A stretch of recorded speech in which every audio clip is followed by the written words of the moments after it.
नमस्कार। आज बात करते हैं एक ऐसे सिस्टम की जिसका सीधा ताल्लुक हमारे शहरों की सुरक्षा से है, पुलिस कमिश्नरेट प्रणाली। तो चलिए आज इसी को डिकोड करते हैं और समझते हैं कि आखिर ये है क्या और क्या इससे वाकई कोई फर्क पड़ता है। हाल ही में छत्तीसगढ़ की राजधानी रायपुर में इस सिस्टम को लाने का फैसला किया गया है और जैसे ही ये खबर आई, एक बहस छिड़ गई है। क्या ये वाकई एक बड़ा बदलाव है या फिर सिर्फ पद का नाम बदल दिया गया है? यही सवाल आज हमारे इस विश्लेषण के केंद्र में है। तो चलिए सबसे पहले उस खबर पर ही चलते हैं जहां से ये पूरी बातचीत शुरू हुई। तो हुआ यूं कि साल के बिल्कुल आखिर में 31 दिसंबर को छत्तीसगढ़ सरकार ने एक बड़ा फैसला लिया। राजधानी रायपुर में अब पुलिस कमिश्नरेट सिस्टम लागू होगा। देखिए, ये एक लंबे समय से चली आ रही मांग थी जिसे अब जाकर हरी झंडी मिली है और इसके लिए तारीख भी आ गई है, 23 जनवरी 2026। यानी इस दिन से रायपुर में पुलिस के काम करने का तरीका पूरी तरह बदल जाएगा। पर इस बदलाव का असली मतलब क्या है, इसे समझने के लिए हमें पहले ये देखना होगा कि अभी क्या चल रहा है। देखिए, हमारे देश में पुलिसिंग का जो सिस्टम है ना, उसके मोटे तौर पर दो मॉडल हैं। एक है पुराना वाला और एक है नया वाला, जिसे कमिश्नरेट कहते हैं। आइए इन दोनों के बीच का जो सबसे बड़ा फर्क है उसे समझते हैं। बहुत सीधी सी बात है, जो पारंपरिक एसपी सिस्टम है उसमें पावर दो लोगों के बीच बटी होती है, पुलिस कप्तान यानी एसपी और जिले के मालिक यानी डीएम। पुलिस को छोटे बड़े कई कामों के लिए डीएम से पूछना पड़ता है, लेकिन कमिश्नरेट सिस्टम में पुलिस कमिश्नर या सीपी को ही मजिस्ट्रेट वाली कई पावर मिल जाती हैं। मतलब फैसला लेने वाला एक ही इंसान तो काम भी फटाफट। तो ये मजिस्ट्रेट की शक्तियां आखिर हैं क्या भला?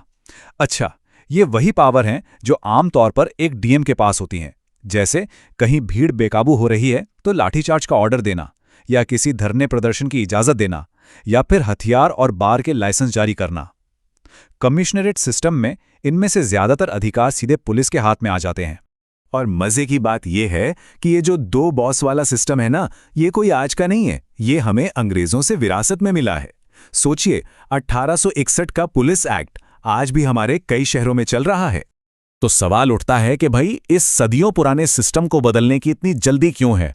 आखिर बड़े शहरों के लिए कमिश्नरेट सिस्टम को इतना बेहतर क्यों माना जा रहा है? चलिए इसके फायदे देखते हैं। सोचिए जरा, दिल्ली, मुंबई या बेंगलुरु जैसे बड़े शहरों की परेशानियां कितनी अलग और जटिल होती हैं। यहां एक एक मिनट कीमती होता है। कमिश्नरेट सिस्टम का सबसे बड़ा प्लस पॉइंट यही है कि पुलिस को डीएम के अप्रूवल का इंतजार नहीं करना पड़ता।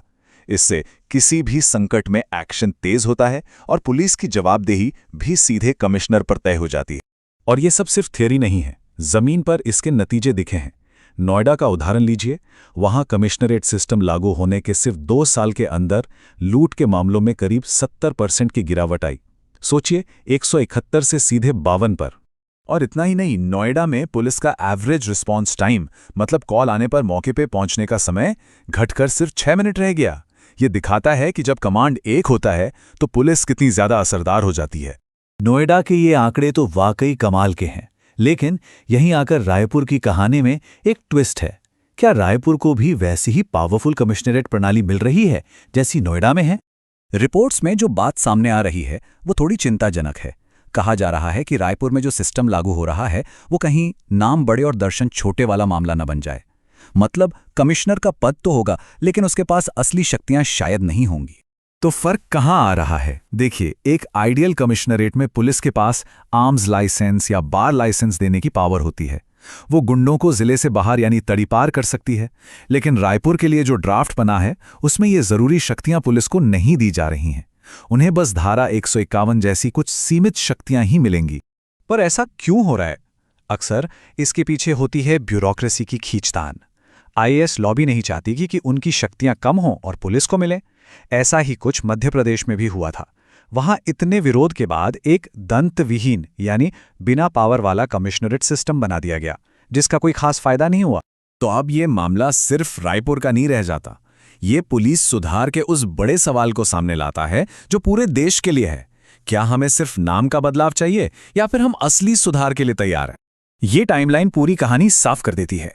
एक तरफ है 1861 का अंग्रेजों के जमाने का कानून, जिस पर हम आज भी अटके हुए हैं, और दूसरी तरफ 2006 में ही एक मॉडर्न पुलिस एक्ट का ब्लूप्रिंट तैयार हो चुका था, जो आज के जमाने की जरूरतों को समझता है।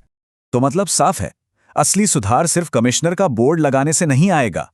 इसके लिए हमें जड़ में जाना होगा। पुराने सड़ चुके कानूनों को बदलना होगा, पुलिस की जवाबदेही तय करने के लिए बाहरी संस्थाएं बनानी होंगी, और सबसे बढ़कर पुलिस और आम जनता के बीच भरोसे का एक नया रिश्ता बनाना होगा। तो अंत में हम घूम फिरकर उसी पहले सवाल पर आ जाते हैं। रायपुर और उसके जैसे दूसरे शहर जो इस बदलाव की दहलीज पर खड़े हैं, उन्हें ये सोचना होगा, क्या वो आधुनिक पुलिसिंग के लिए एक धारदार औजार अपना रहे हैं या सिर्फ एक खोखला पदनाम? क्योंकि इसी सवाल के जवाब पर हमारे शहरों का भविष्य टिका